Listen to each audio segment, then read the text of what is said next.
ibolamu na manaka na bino ya mokolomo alelo na tonsemene sengo mingi ya kozala liboso ba etandoki na bino sans rendez-vous sans audience mokolomo alelo na linga imokote accompagné na Trésor Lumbu na yende to kosuna bino makambo ya mboka Congo. Trésor Lumbu, bienvenue et bonjour. Bienvenue à Sango ya Congo. Bonjour ndeko nanga Arma. Bonjour na peuple congolais balanda biso partout. Merci na bandeko nyonso bazana kati ya province ya Lualaba. Pourquoi te bandeko baza la fierté à chef de l'état lokola ba Nicolas Gazadi finance vraiment bon fandi na caisse à l'état pour être gratuité et enseignement kende malamu. Merci pe na ndeko, merci pe na bandeko yo baza ba abonné na biso na Sango ya Congo ba o ba pesa biso ba conseil ba remarque pour que communication est comme en perfection.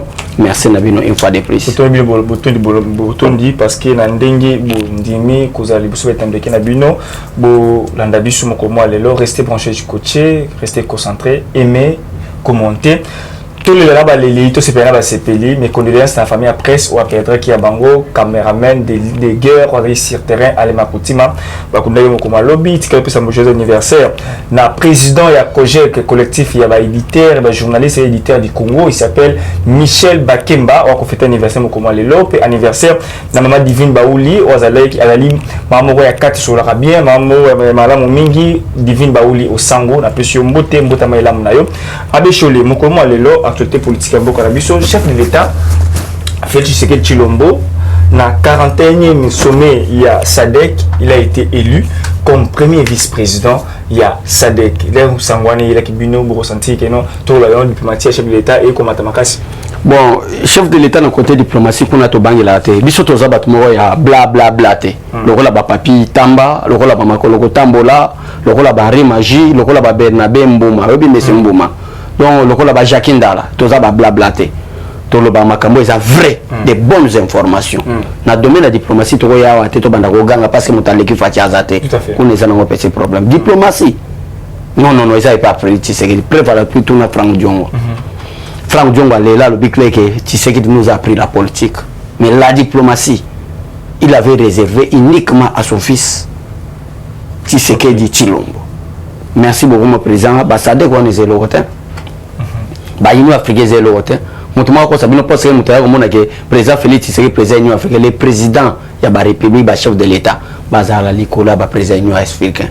Bazala Likolo, il y a le président, il y a le conseil de sécurité en Nations Unies. Il y a le secrétaire général en Nations Unies parce que les structures moko ba pays de basala pour être ordre à la monde et tant moko et nous les temps société il faut marcher dans ordre et ça non petit problème les grands problèmes ils ont fait à pouvoir na RDC à la dossier associé à la peuple congolais aujourd'hui quand il bandi ko kita semaine prochaine ba vieux bandi ko kita donc souci de ngwana elo makasi au salangwana au sadek mais bakabila bazao ki sadek zelo wote aux Hollandais, il y a des postes parce que ça dépend de l'intelligence et de la sagesse. Qu'on a eu sous battre la maille, donc, peuple congolais, bon, apprécier président Bissot Fatih Béton, merci beaucoup et félicitations. Donc, Congo, oui, c'est là qu'il oublié dans le concert des nations. Fatih Bandi Ozoïsamo, aucun n'a sadé, on parle de la République démocratique du Congo. Aucun n'a conseil de sécurité, on parle de la République démocratique du Congo. Aucun n'a Union africaine, on parle. Nous sommes œuvre diplomatique. Il y a son excellence Félix Antoine Tshisekedi Tshilombo B50. Merci beaucoup. Avec Cholet, toujours en diplomatie, toujours dans le ministère des Affaires étrangères, ça fait la honte comme on a makamé ko le kakuna Dirkaba. Il y a Christophe Lutundu là, donc directeur du cabinet adjoint Christophe Lutundu là, il a travaillé en collaboration avec Sami Adibango, le vice-ministre des Affaires étrangères. Tout le monde dit que il y a titulaire, il a attaqué vice-ministre dans le bureau, il a attaqué mardi, il a attaqué ce week-end passé, samedi, samedi il a attaqué, mardi il a attaqué, personne non identifiée, il a attaqué le cabinet pour attaquer. Comme mélanger, comment on est là, bon, il y a ministère, il y a diplomatie, il y a qualifié le analyse, ni nous ça par rapport à la incident que la diplomatie, il y a par rapport au ministère. Aux hommes, on a un peuple congolais qui a un problème à passeport. Les ministres affaires étrangères sont incapables. Chef de l'État en tant que garant de la nation, à Bunda. Passeport quand la même société sera Joseph Kabila.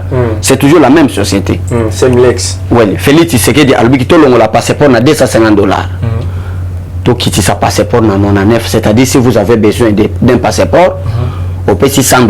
L'État congolais a $1 à Zongiselio. Donc le passeport coûte $99. ndeko arma jusqu'à présent na Congo bazosomba passeport à $250. Oh nazo loyo makamba solo yango ministre des affaires étrangères na Congo des ana chéri Christophe Lutundula.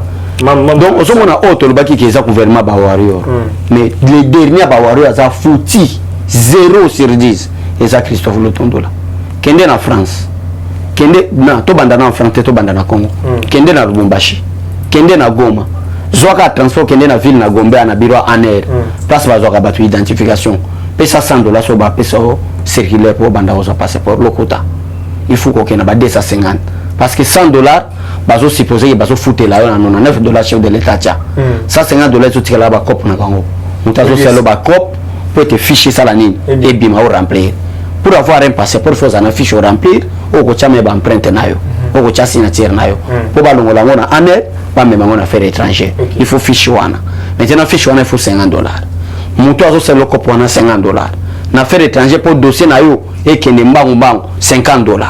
Oh, tout le monde était battu basé belé. Pesa biso to sunga. Nous ce ça la coûte $250.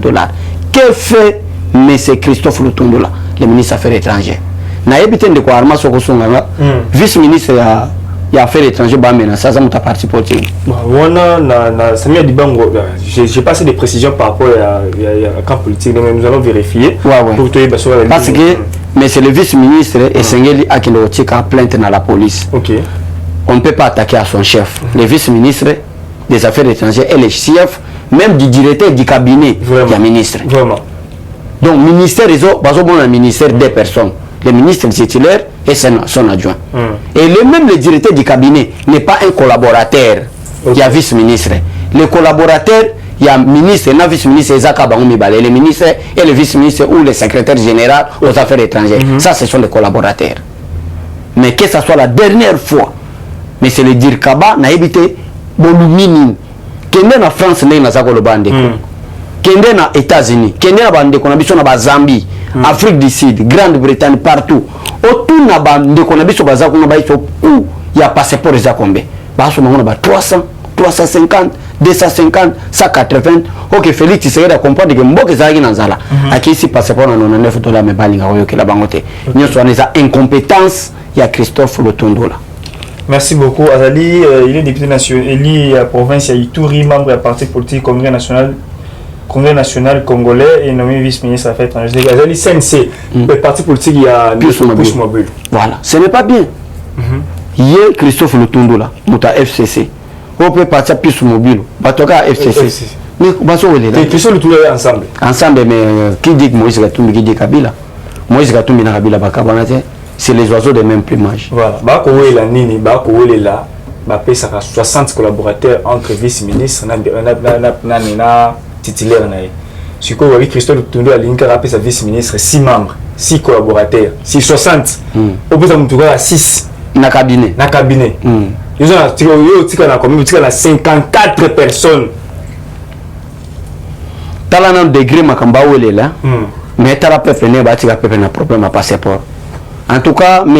Christophe Mbosso, papa de l'Assemblée nationale. Papa Mbosso, s'il y a moyen, il y a une motion de défiance contre Christophe Lutundula et son adjoint à cause de l'incompétence. Il a pris un passeport au président Félix Tshisekedi qui a d'une manière officielle, mais officieusement. Christophe Lutundula na batonaye parce que le passeport était à $250.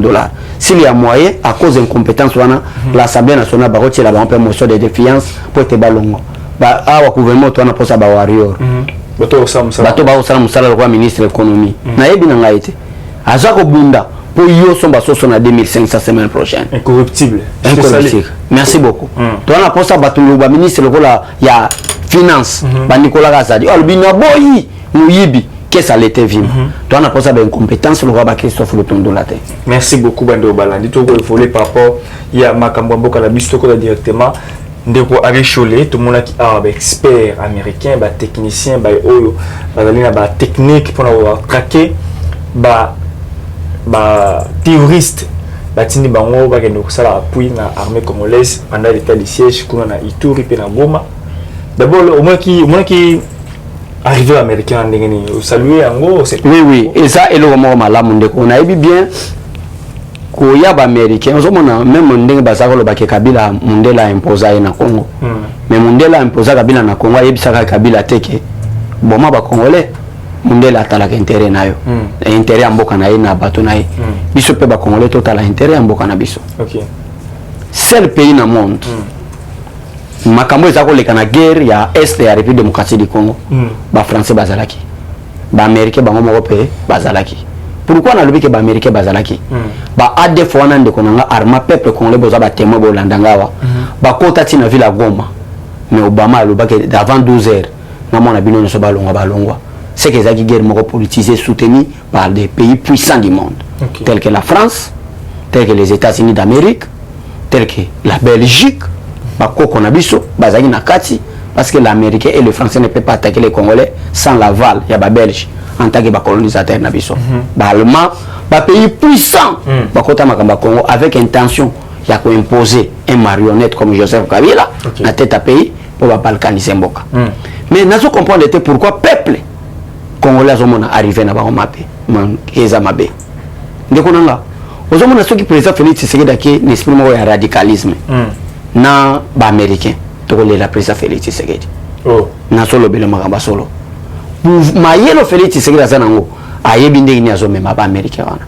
na yebi souci ba congolais bazolela ke ba américain ba yina retard tango guerre ezalaki ezoyinda bazoboma ba mama na biso ba papa na biso bazo violer ba mama na biso ba américain bazalaki wapi ezaki mauvaise gestion ya bato bazali na pouvoir wana bango pe balingaki te guerre sala nini esila. OK. Awa maintenant ezali diplomatie moko stratégique du président Félix Tshisekedi ba bengi yango partenariat stratégique avec les États-Unis d'Amérique. Boya bande konanga on les guerres za la intensifier na est ya République démocratique du Congo to c'est de sa guerre ba minéraux to ba richesse nous bimana mapela Congo to za la reconnaissant que peuple na biso baza ko fouater. À quoi sert bon de gagner toutes les richesses ya est la République démocratique du Congo mais les peuples qui habitent cette partie à est sont malheureux, sont massacrés, sont violés jour et nuit.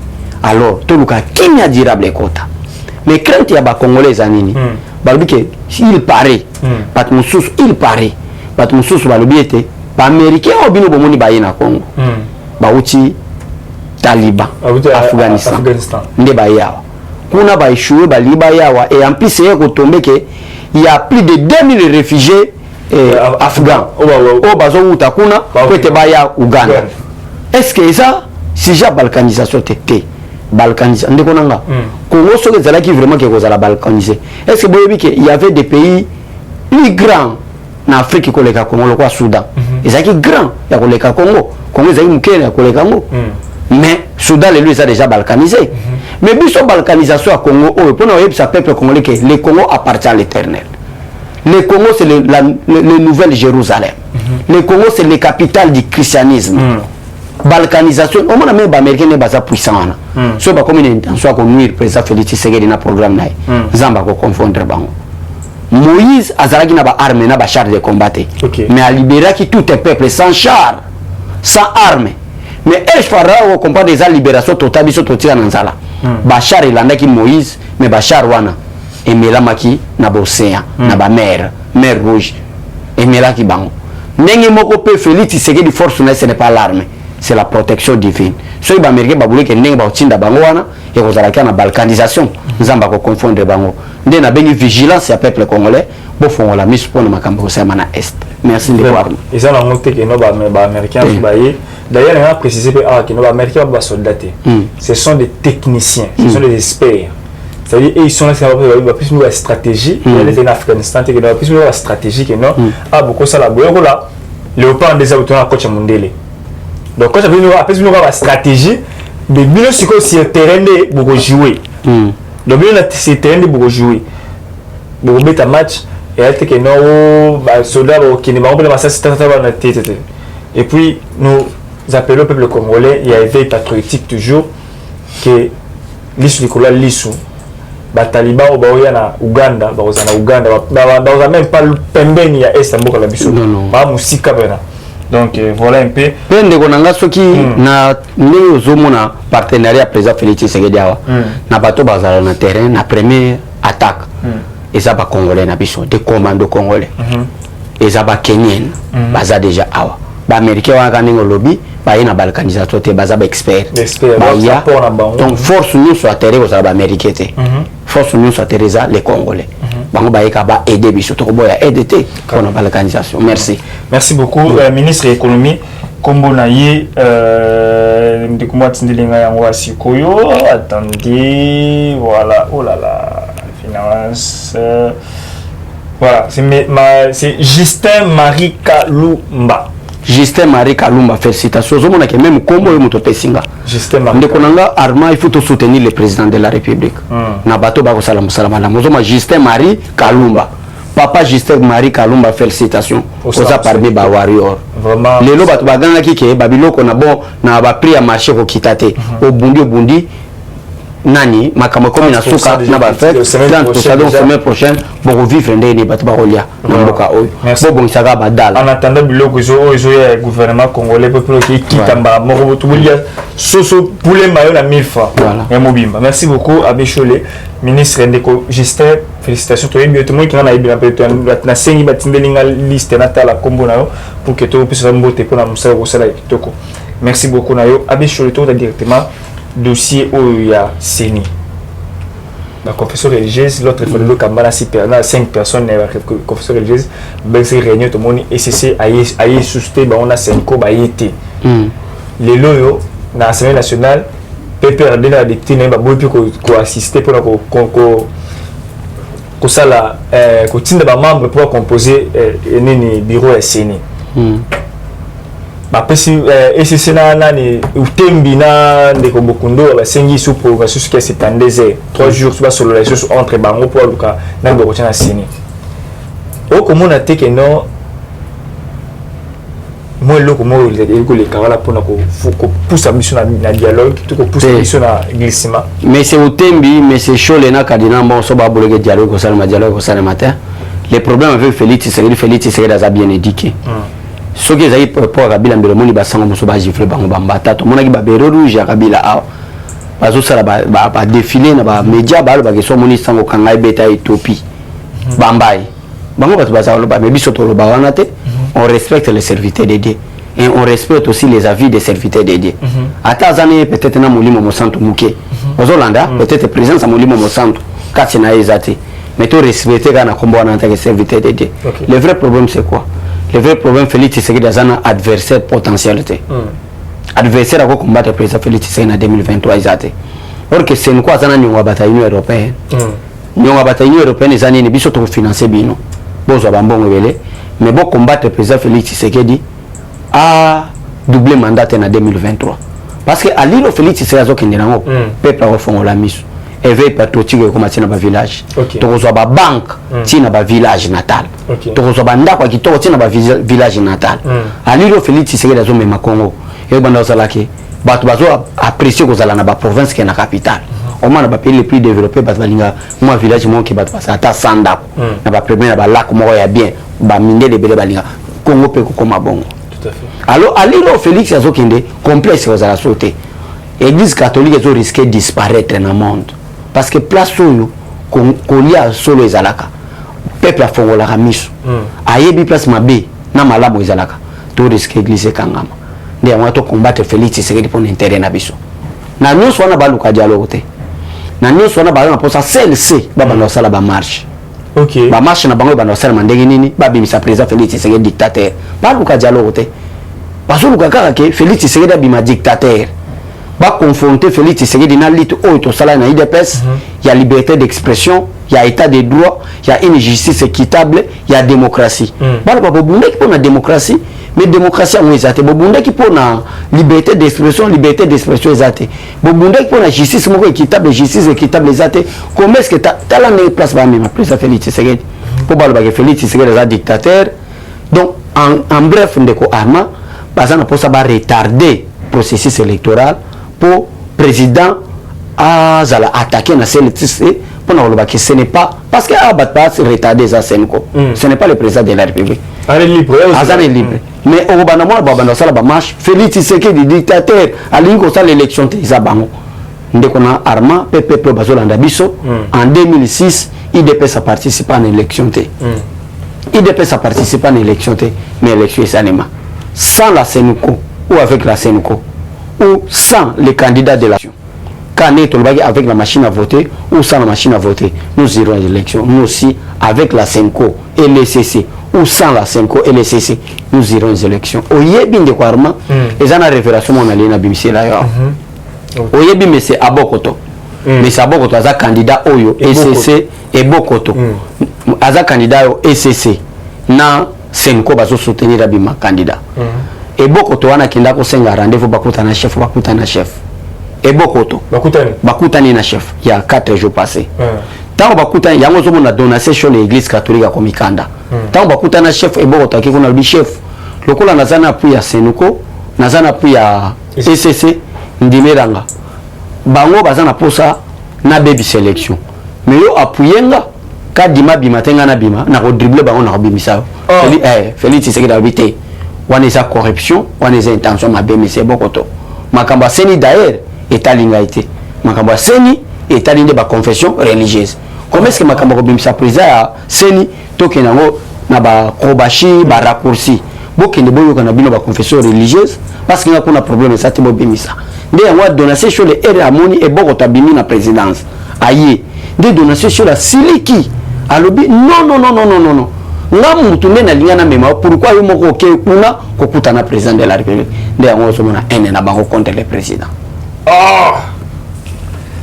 Martin Fayulu na Muzito ba na bande wala ndibo excusez nga so mona o benda zone donc je suis grippé par rapport à Elanga je suis à Congo Elanga boebita saison sèche la poussière et autres donc les dérangera bis des fois donc il veut vraiment m'excuser par rapport à voix même par rapport à une mouvement voilà donc ndeko Martin Fayulu na Muzito balobi Félix Tshisekedi Tshilombo alingi a nommé moto na ye ou akopesa ba résultat selon goût na ye alinga nommé ba tout selon akopesa ba député selon goût na ye auta a téchu la bana au défendre nga je fa ba député intel a nommé ba la Koli banali a pasteur Gili ba Dani a nommé ba na ye pour qu'il a géré binobi en 2023 mais Kabila Salaki mais pays pas nga sala yango ba masini et ko retarder Nikolanga ozomona vieux Martin Fayulu aza na maladie de dépression mentale. Na préciser vraiment oui. Nazo biso ce n'est pas fort. Nazo prouver que au moins tena le banga na pété. C'est vieux la Martin Fayulu souffre d'une maladie qu'on appelle dépression mentale. Donc pourquoi na lobi bonde konanga yo kutozo ba que c'est fort. Mais c'est Martin Fayulu abenga président Félix Tshisekedi placebo Panté. Ozona nande konanga. Si vous avez il souffre d'une maladie de dépression mentale, pourquoi vous c'est fort? Ok, c'est la vérité. Banalise mon unité. Non, c'est qu'il y a hôpital. Dépression mentale, non par rapport à l'hôpital.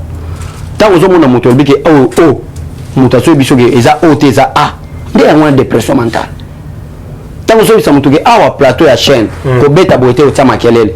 Mutation beta tamakelele. Il y a une dépression mentale. Préfère plutôt que les cas où on a attaqué Martin Fayulu qui souffre de la dépression mentale. N'a pas ça exemple. Quelle est la responsabilité du président de la République de choisir un président Yasseni? Donc il y a San City. Vous avez raison que Martin Fayulu souffre de la dépression mentale. Donc il y a San City. C'est ce qu'on appelle Martin Fayulu. Il faut attirer la dépression mentale, attirer la malaria. Et comme attirer la diplis. Et comme c'est le rôle de Moutali Boma, Abaniko Lobama Kamouba Moutazana c'est ma whisky. Ce n'est pas bien. Bon conseil Martin Fayulu. Donc il y a San City na Martin Fayulu. Na ba IDPS bato tout. Na moment na Jean-Pierre Bemba za rebelle. Na moment na Zaria sur Robert za rebelle. Mboka Moïse la diriger malamu ezate. Tshisekedi akena Union européenne. Akena Congrès américain. Abima kambo okozongela bino retour. Bolu kan nous bo rassembler ba belgéra wana ba sangana. To diriger mboka d'une manière démocratique. On est pouvoir pesa mana ba coup d'état. On est pouvoir pesa mana dictature, pouvoir ba pesa mana peuple congolais. L'article 5 de la Constitution. La souveraineté de l'État appartient au peuple. Ne makamuta ngenda oyokana na San City. To ya to bike le kola na politique.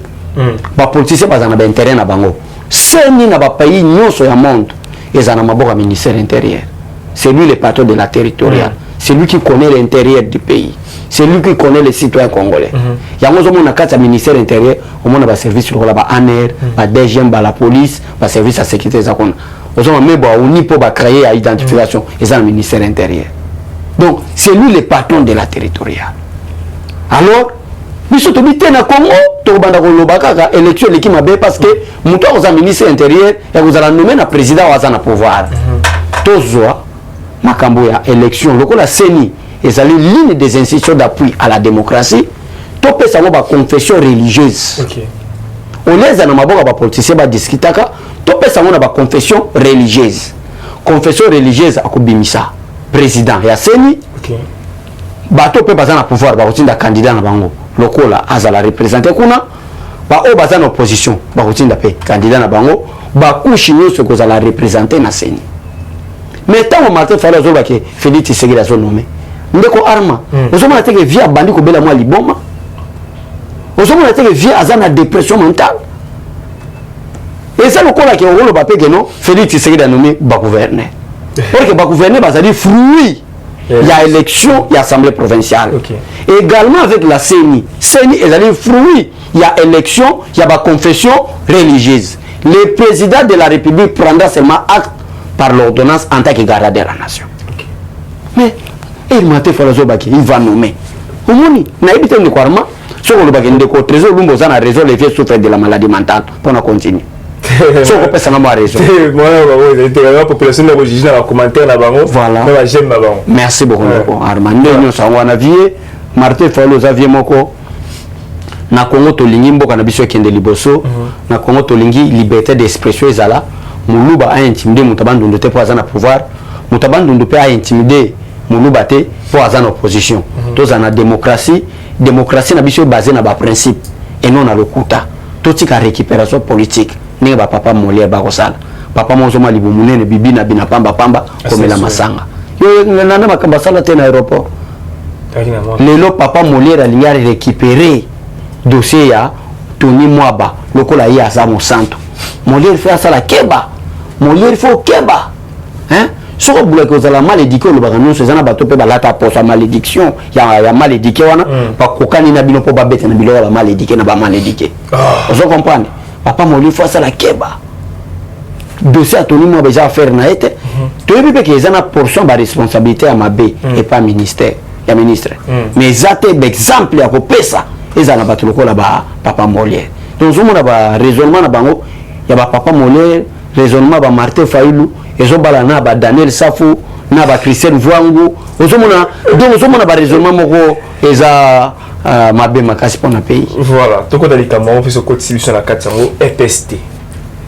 IGF le général il y a force ya finance ya mboka na biso ndeko Gilles Alingiti on a pesi mbote na équipe mobimba ya communication apo ipad na pesi mbote mon vieux na pesi bino boko travailler kuna pe na EPST kuna epa ya madame Rachel Kitita opa simbi communication ya ndeko Tony Mwaba na pesi pe mbote ndeko Chole. Comment on a deux hommes de confiance à Mokonza Mboka qu'on soit sur le plan médiatique pour le makambo ya mbongo ya mboka 16 millions koto yo Tony Mwaba loba te mbongo apo bima pesa maboko banki koto ya lingeti loba te bimisa mbongo atinda na banque to ba traçabilité la monde ni mbongo ekomi là on remona ba komba wana ndeko Abeshole parce que c'est le peuple nous la nini likambo yo ya 16 millions 16 millions oh likambo ya 16 millions sur le tel calcul ba bimisi loko moko apona koloba ke non Tony Mwaba azoko ça même il fallait même ça 31 milliards de francs congolais abimisi au-delà ils allaient exorbitant kuna Tony Mwaba le but yondo wa attaquer parce que na dossier moko ya Veridos na empêcha de 2 milliards Veridos et bimaté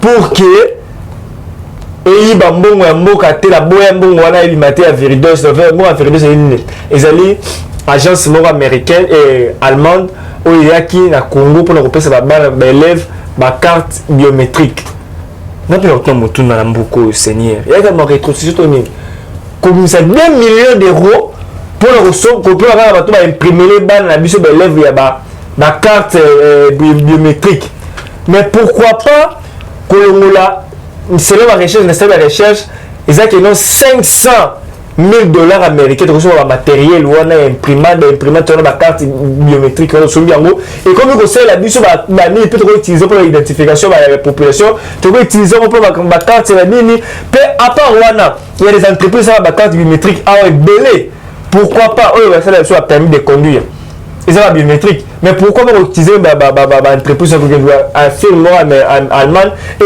il faut 2 millions Tony moi balobi que 2 millions ya boyi ko bimisa yango nde siko bato wana ba collaborer bien na il y a chef ba lekisi ma lengeti pour ko salir image na ye non siko tenga non pour ba élément oyo ça la commentaire voilà kuna ije ba bité Tony moi ba yo kosi mbongo wana ya limbongo oyo do sali calcul ya limbongo moko ya dépense eleki ebelé là c'est le calcul simple IGF alobi boy nombre de participants est 2 26 000 élèves. Nombre de classes 2 26 000 divisé par 40 élèves par classe et puis 50 000 classes. Nombre de surveillants 300 000 surveillants. Donc 6 surveillants par classe. Sur cette collation à 300 000 surveillants fois 40 000 francs égale 12 milliards de francs congolais. Alors pourquoi il y a 31 milliards? Donc à cause d'abord un chiffre, c'est l'IGF. Il fallait avoir 12 milliards de francs congolais pour payer ça surveillant parce que il faut avoir 40 000 francs. Il y a à l'obité à 31 milliards. C'est-à-dire que l'État sur le monde on a 4 Tony Moab. Quand Tony Moab dit non, il y a faire par banque, Nabou Djala, Nabou Soumelo. Na idio fala sekuna na village na idio ba ville temela na sekuna ba banque ezate ba fungola ba banque ba fungola compte banque ya ba banque ndenge nini pour to 40 000 francs d'abord frais à ouverture ya banque ils a payé frais arrêté ils a la carte sur la banque ils a payé ce qu'on fungola ngono ni doki ba zizani koleka entre deux personnes il y a confiance chef de l'état. Je suis juste au milieu du village pour la vérité. Avec le Bombo, ça la commentaire. Merci beaucoup. Ça m'a quitté ma casse. Ça m'a quitté ma casse. Peu bateau balan des missions, bolanda sous des missions sur la vérité des arts. Obiso to sala musala. Non par rapport à complaisance. Oyebi nde konanga armambo kanabiso yoti ekenda na suka ekufa boye à cause à moyibi. Donc et l'autre ça ko bomambo kanabiso moyibi.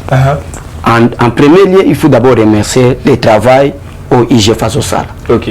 Parce que l'année ce que les autres bandits condamné IGF, c'est que ben qui kaya karubi bazonga na bamba za carte bancaire ko bazako bimisa trésor public qui kaya bazonga nana oyoka peke mugalu akimi ndiye na oyoka mugalu pe ali yakima pasteur mugalu ozolanda te to apprécier na premièrement to apprécier na musala IGF social ozolanda donc ezali lutte contre la corruption vraiment et ça moko ya bataille ya bitumba président Félix Tshisekedi tout à fait bunda nango faut être social obiso tozole la lelo peuple qu'on l'a retrouvé quel est le problème jusqu'à présent on a communiqué il y a IGF na tiko mona place ba lobite ke ayibi Tony moi ba yibité vu la rigueur ya Tony moi ba zape mo yibité OK mais IGF azalaki na posa na français ba ben ngo ya traçabilité OK ozolanda mbongo ya l'état bisiki ezali na bisiki ezokende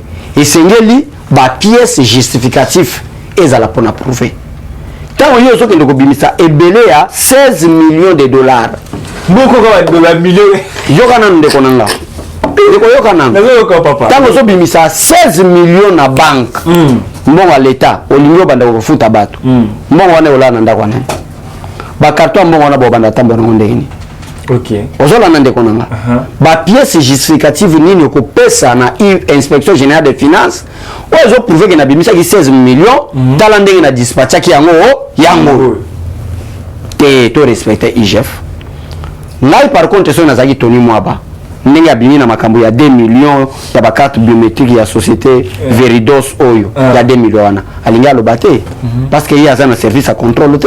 Pourquoi zo loba? Ce qui IGF a lobby a empêché qu'il y ait bimate a empêché on parce que IGF a un rôle ya kobimisa mongo te IGF a pour rôle ya kosala contrôle makambo ya contrôle il y a 2 millions ya ba carte biométrique il y a service il y a société Veridos IGF a kebimisa la mongo par quel moyen non a lobby bato Veridos nde bazo le capo ya empêché qu'il là les ministres ya le problème est que na communiqué à IGF moi j'ai confiance de l'IGF communiqué à IGF, cet argent a été déjà débloqué depuis Kala. On a même tenu moi bazame ministre il y a enseignement.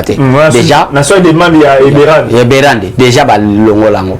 Ezalango soutatika koko samakamba. Mais communiqué monsieur Bimi tenu moi balaxi communiquer avec non ezali empêcher la bimate mo ya roba ki bimate. Mais ngana so biso IGF peut le bique mo on a déjà ba traitango. Le col les abo le vrai problème c'est quoi? Le vrai problème tenu moi ba bimana 2 millions T, c'est notre vie. L'affaire est de 2016 millions. Tout ce qui a un problème, tout le monde a un problème. Tout traité 16 millions.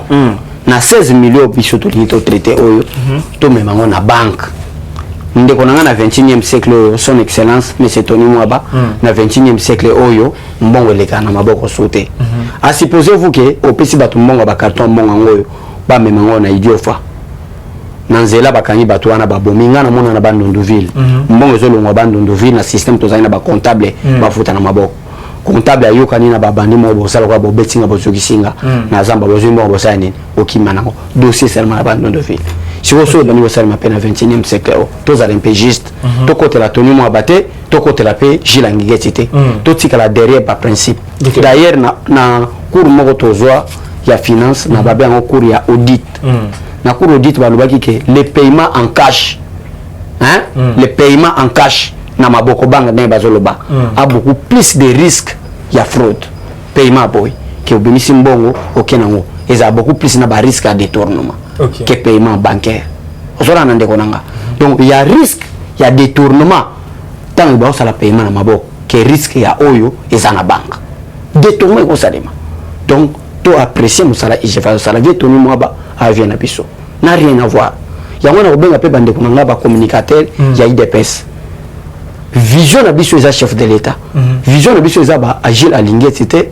batoni moi baté parce que batoni moi bana ba agile alingeti wana bango nyonso ba travailler na vision nani ya chef et biso pe ba communicateur nous sur IDPS toza na vision ya chef oh gratuité enseignement eza vision nani ya chef oh lutte contre la corruption eza vision ya chef toza la derrière Fachi pour ça toza derrière le président de la République toza na ba penchante soit au moni moi na coller eza derrière toni moi ba au moni Yokason derrière Gilles Alingeti na pesi exemple au moni pasteur Gili derrière peut-être Boye au moni Yokason nani président René derrière Boye toza la mabe toza la lit dénominateur commun na biso ce président Félix Tshisekedi to soutenir papa Tony Mwaba il faut amikiti sakaka à se plier parce que rôle il y a IGF eza azal ko la contrôleur na domaine ya gestion finance IGF azana batuneti na ba banque ozomona pourquoi baloba na banque soki même na banque centrale du Congo IGF omona IGF aza na bato na inspecteur ne kuna rôle ya bato inspecteur ya IGF na banque zani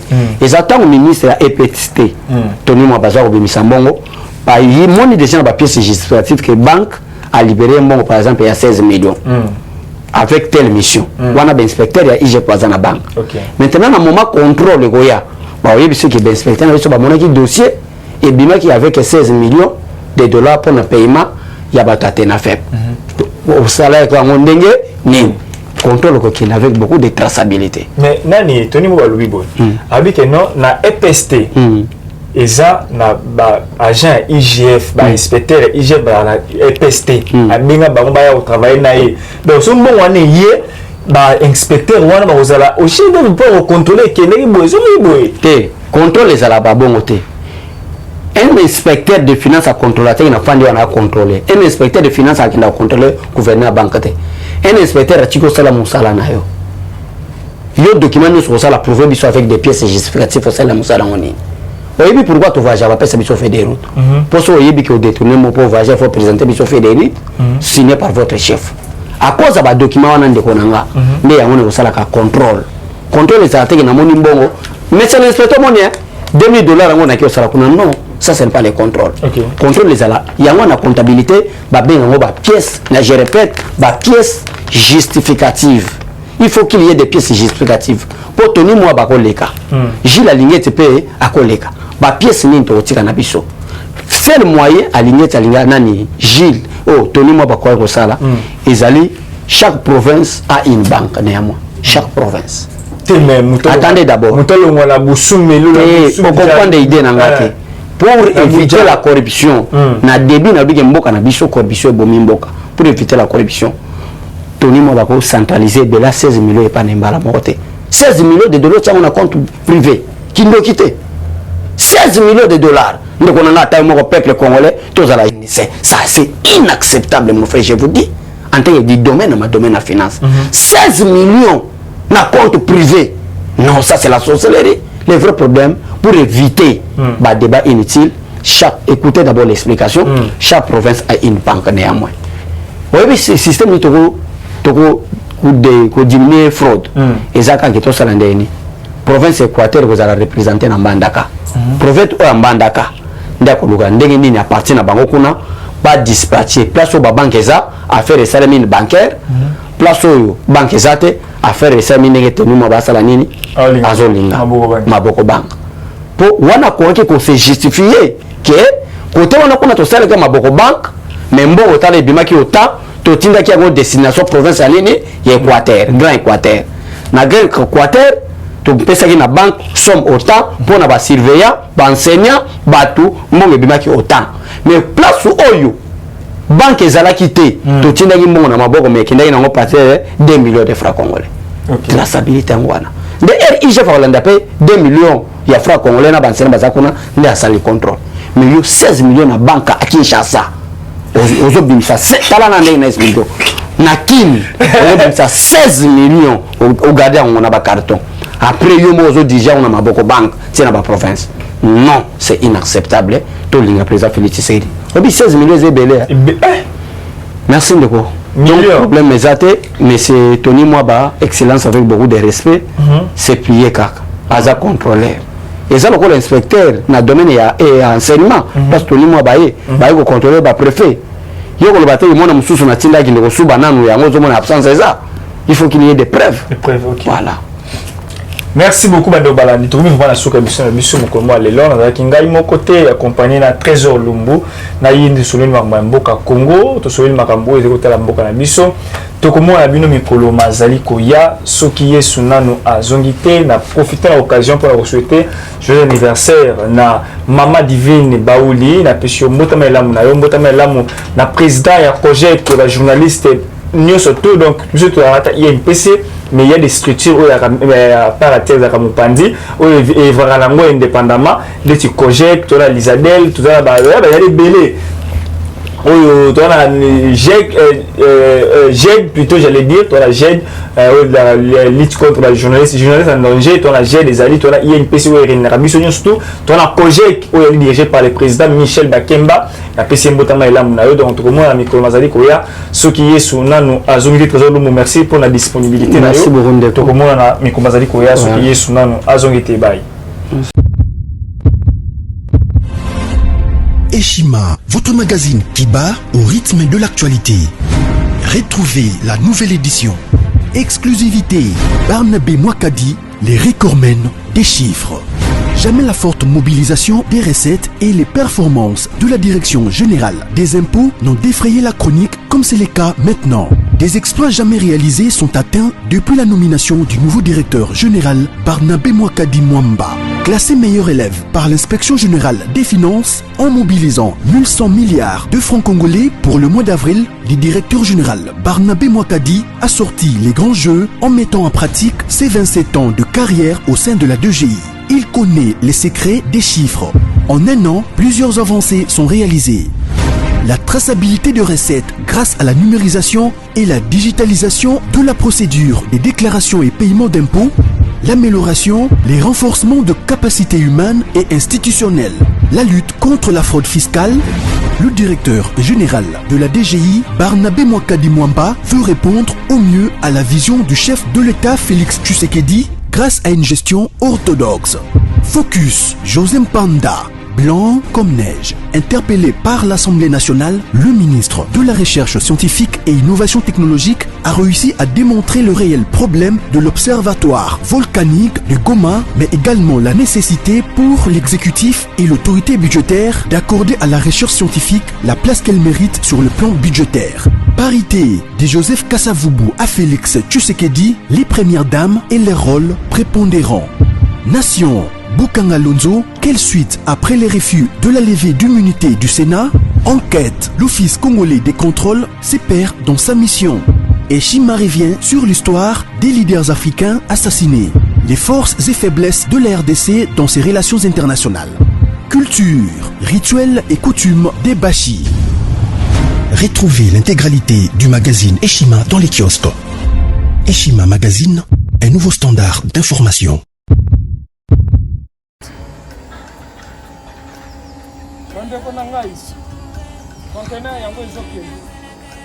Le 26 mai, les conteneurs. Conteneur chaque mois. Donc, next ekozala le 26 mai. Olingo tinda velo. Mutuka. Please aussi okangi. Biloko tout pour même cannabis. Benga biso. Comme ça, toya, so même biloko totinda la Congo.